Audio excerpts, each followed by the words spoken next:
Alright, so this is a question that I get a lot from people. Am I ever going to review the Kinobody programs? And instead of doing them one by one, I'm not going to go through each and every one that he's put out. I'm just going to review the entire program as a whole. Because they're all pretty much very, very closely related, if not the same. Just with a few key differences.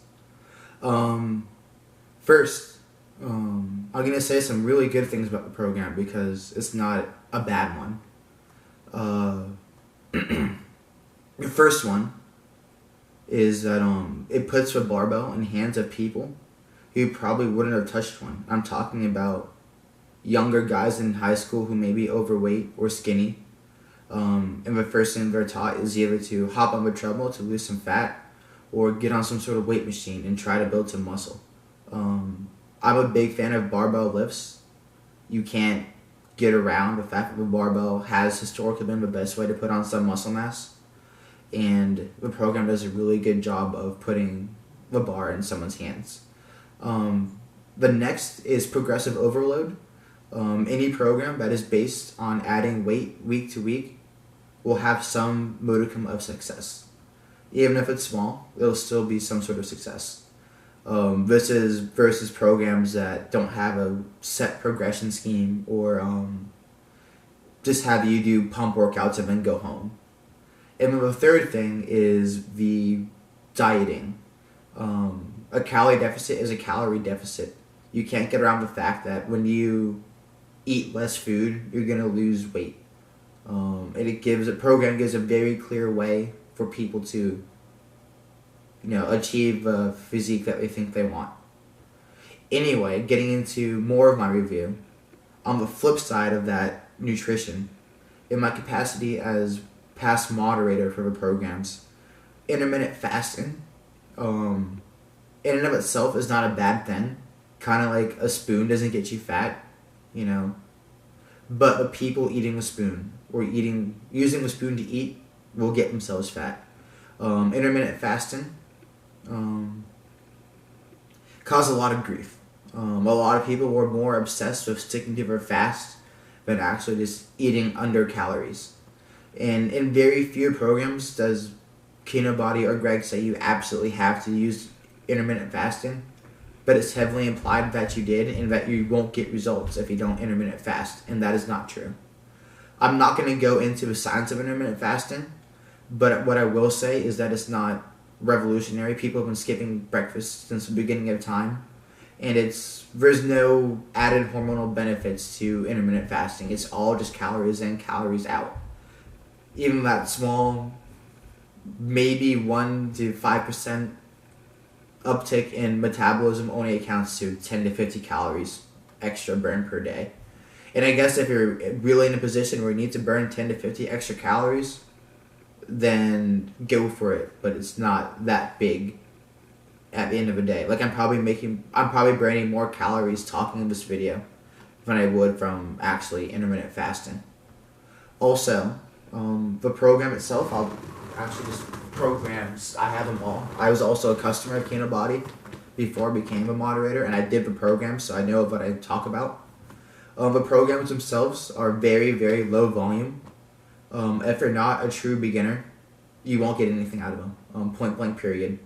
There's only most of the programs are only 4 to 6 exercises, which 6 is a good amount, but 4 for growth, for muscle growth at all, is extremely, extremely low volume.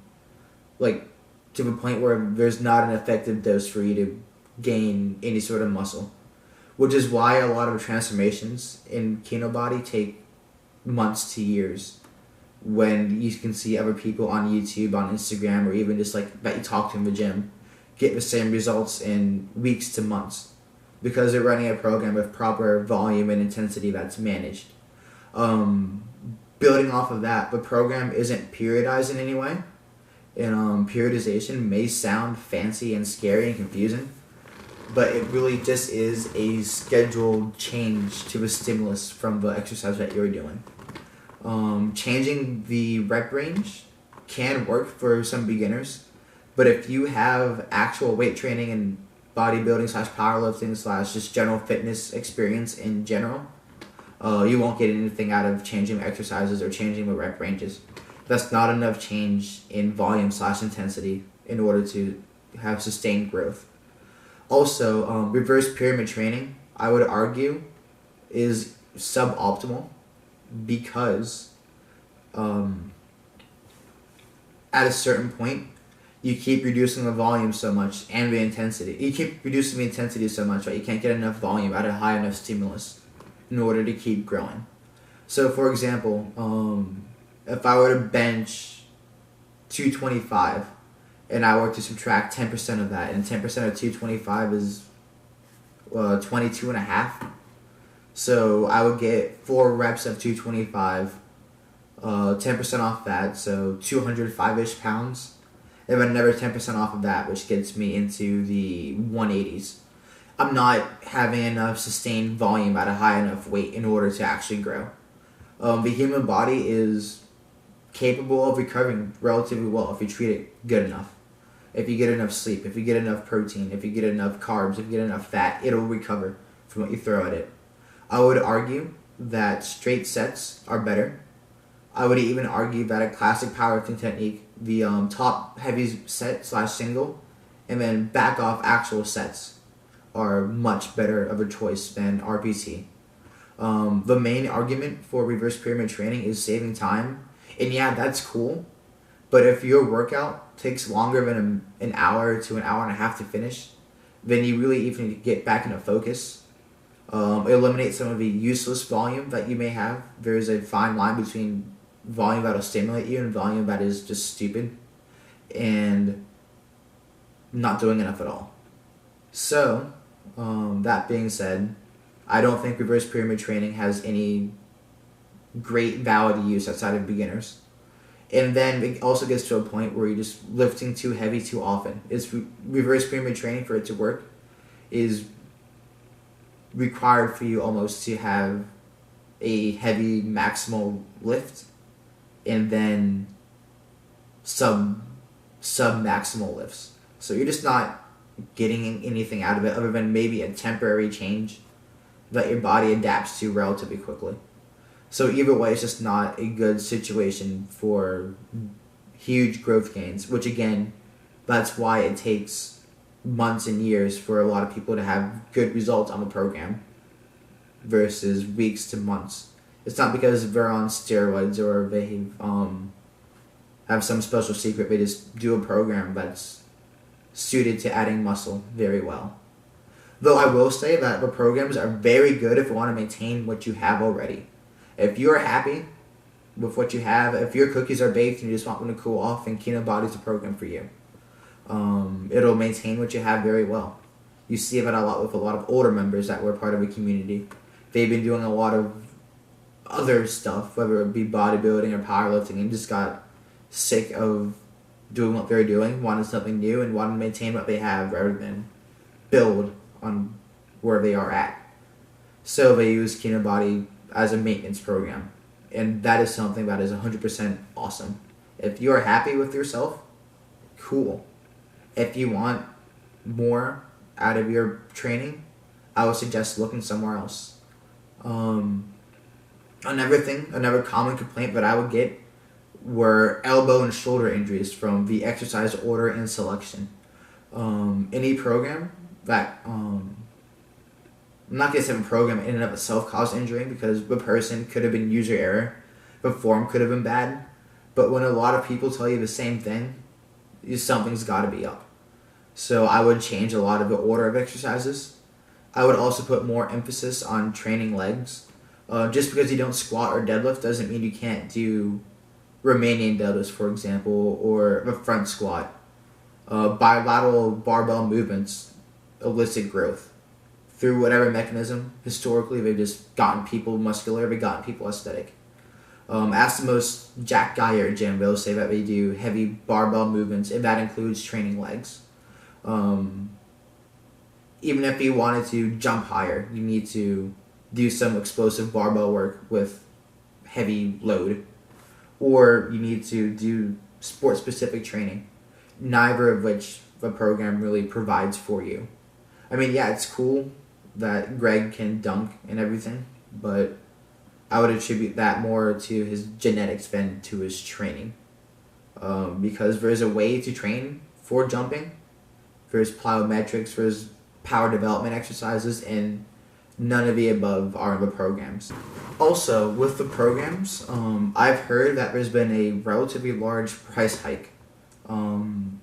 Again, I've never met Greg. My only impressions of him are from what you see on his social media. You can take that as you will. But it seems that the price hike that he or his team imposed on the programs goes against what he used to preach in the past, which was being affordable, being available to the average gym goer without, the bullshit media that he would literally, over bullshit fitness industry that he'd spend a lot of time calling out. Also, he has come up with a supplement line. First of all, I have nothing against supplements. Supplements are super cool. But a lot of Greg's earlier stuff was not using supplements at all. You can go back through his YouTube channel and you can find his words. These are not the words I'm putting in his mouth. You can go on the Facebook group. You can talk to people who've been with Kinobody for a long time. They'll tell you the same thing. This isn't the Greg that people remember from, months ago, a couple years ago. It seems that he has not sold you guys out, but maybe just made a new turn in his business because he needed, make more money or whatnot.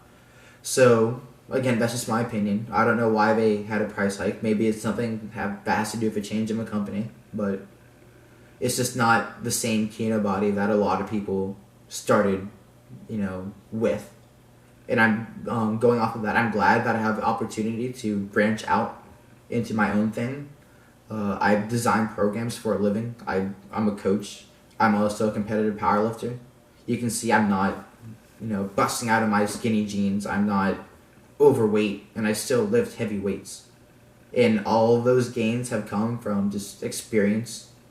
Kinobody gave me a good start. I have nothing against the company itself. I have nothing against Greg. I have never talked to the guy before. So before anyone comments that this is just a hate video, I have nothing bad to say about Greg.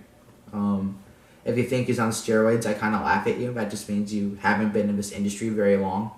You don't know what your own body's capable of. I have deadlifted over 3.3 times my own body weight, and I've only been powerlifting now for over a year and a half. I have squatted 2.5 times body weight. I have benched 1.75 times my body weight. I have done all these cool things in under a year because I have found a programming technique that makes sense, that is sustainable, that keeps me away from injury, but also leaves me with the time to have a social life with my friends. Tomorrow night we're going out to a brewery. I'm not skipping, social events because I gotten really strong. That's not how fitness works. That's not how any of this works, and it's sad that it's marketed that way. You can achieve whatever you want to. So again, my final little recommendations for y'all. If you're a true beginner, cool. Go after it. Honestly, at this point, I'm not sure if it's worth the price that you're going to pay. Just being 100% real. When I bought the Kinobody programs, I bought Superhero Bulking on my own. I bought the original muscle building course, and I bought Warrior Shredding. They were $47 a pop. Now I think they're around $97 a pop. So take that as you will. His own supplement line, cool. I have nothing against business decisions, but you got big on a platform, and then it just looked like you changed your mind in order to make a buck, and that is sad.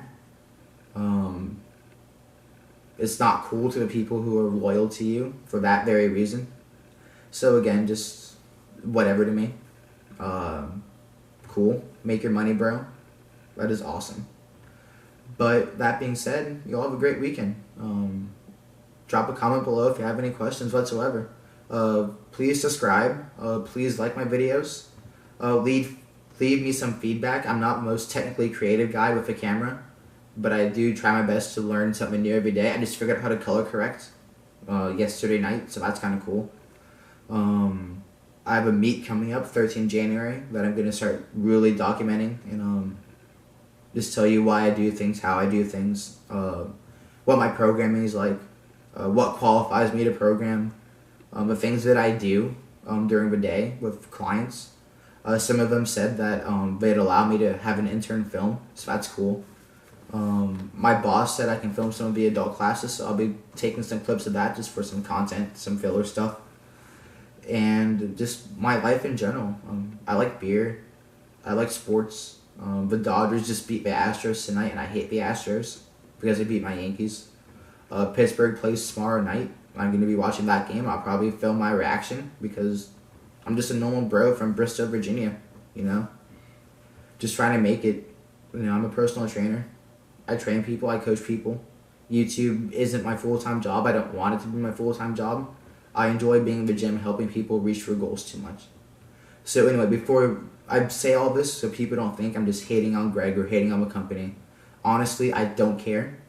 But people ask me for the content, and I'm going to deliver it. So take it easy, y'all. Enjoy your weekend. Have a great night.